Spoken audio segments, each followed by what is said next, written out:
জয় হিন্দ। প্ৰশ্ন 4 বছৰৰ কাৰণে 3400 টকাৰ এক ৰাশিত সৰল সুদ 680 টকা হয়, তেতিয়া সুতৰ দৰ কিমান হ'ব? অপশ্যন এ হ'বনে, বি হ'বনে, চি হ'বনে, ডি হ'ব? বন্ধুসকল ইয়াত আমাক কি দিছে? এইটো দিছে সৰল সুতৰ এটা প্ৰশ্ন। অৰ্থাৎ সৰল সুতৰ প্ৰশ্ন আমি যদি সলভ কৰিব লাগে তেতিয়া আমি কি হ'ব? ইয়াৰ যিটো ফৰ্মুলাটো হৈছে SI সমান PR3/100। বন্ধুসকল আমি যদি চাওঁ ইয়াত আমাক SI আমাক কিমান দিছে? সৰল সুদ আমাক দিছে কিমান? 680 টকা। ইয়াত আমি গতিকে লিখি ল'ম 680 টকা।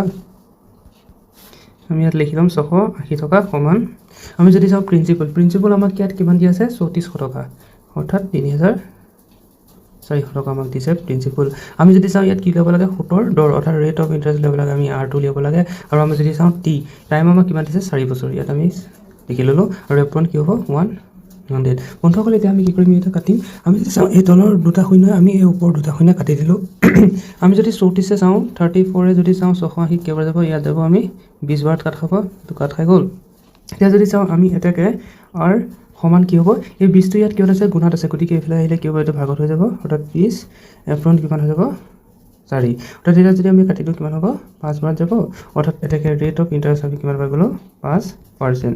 অৰ্থাৎ 5% কি হৈ যাব? ইয়াৰ শুদ্ধ উত্তৰ হৈ যাব, অৰ্থাৎ অপশ্যন বি ইয়াৰ শুদ্ধ উত্তৰ হৈ যাব। ধন্যবাদ।